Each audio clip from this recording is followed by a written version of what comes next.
3 Jenderal Kurir Sepersemar ternyata masuk dalam susunan Dewan Revolusi. Setelah pasukan gerakan tanggal 30 September atau G30S selesai melaksanakan tugas menculik beberapa anggota militer yang dianggap bagian dari Dewan Jenderal, sebagian anggota G30S dilaporkan telah menguasai Radio Republik Indonesia pada tanggal 1 Oktober tahun 1965, pukul 6.30 waktu Indonesia Barat oleh Satuan Tugas Bima Sakti pimpinan Kapten Suradi.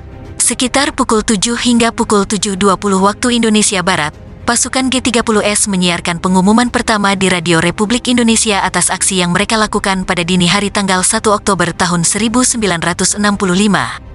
Hingga pukul 7.40 waktu Indonesia Barat, pasukan dan regu G30S masih berada di lapangan Merdeka di depan stasiun Radio Republik Indonesia.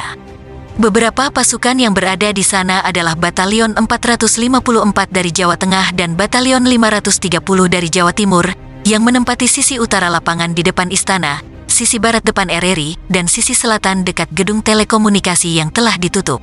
Dilaporkan juga bahwa jaringan telepon di Jakarta telah diputus. Pada pukul 8.15 waktu Indonesia Barat, bagian penerangan dari pasukan G30S kembali menyiarkan pengumuman di RRI, yang telah dibacakan sebelumnya pukul 7 hingga pukul 7.20 waktu Indonesia Barat.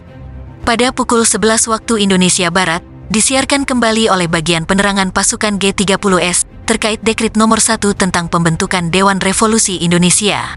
Pada pukul 14 waktu Indonesia Barat, Radio Republik Indonesia kembali mengumumkan pernyataan dari gerakan tanggal 30 September, yaitu mengenai 2 keputusan, yaitu susunan Dewan Revolusi Indonesia dan penurunan dan penaikan pangkat.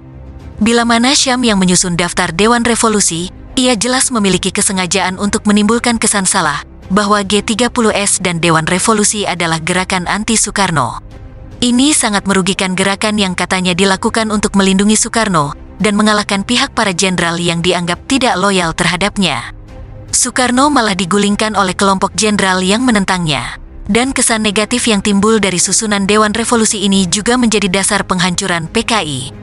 Daftar Dewan Revolusi juga mencantumkan nama beberapa jenderal yang kemudian memainkan peranan penting dalam penggeseran Soekarno. 3 nama ini perlu diperhatikan, yaitu Jenderal Umar Wirahadikusuma, Panglima Jakarta Raya, Jenderal Amir Mahmud, Panglima Kalimantan Selatan, dan Jenderal Basuki Rahmat, Panglima Jawa Timur. Pada bulan November tahun 1965, Amir Mahmud menggantikan Umar sebagai Panglima Jakarta Raya. Sebelum peristiwa G30S, PKI dan Partindo, atau Partai Indonesia, didukung oleh Ahmadi gigih mendukung pergantian Umar dengan Amir Mahmud.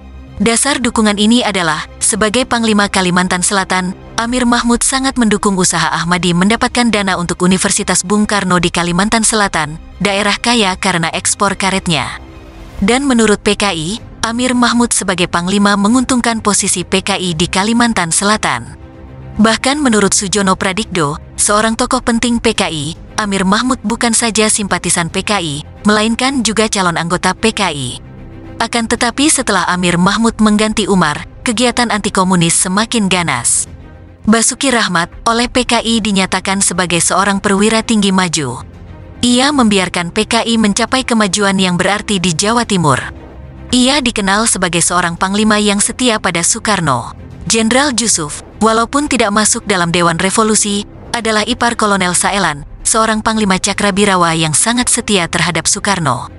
Pada kenyataannya, Jenderal Amir Mahmud, Jenderal Basuki Rahmat, dan Jenderal Jusuf adalah ketiga jenderal yang menemui Soekarno untuk mengeluarkan surat perintah yang dikenal sebagai Super Semar, atau Surat Perintah 11 Maret, yang dipergunakan Soeharto untuk memperkuat posisinya sebagai orang nomor 1 di Indonesia. Perlu diperhatikan bahwa di dalam daftar Dewan Revolusi tercantum nama-nama tokoh-tokoh lain yang justru aktif mengganyang PKI dan berperan dalam menjatuhkan Soekarno.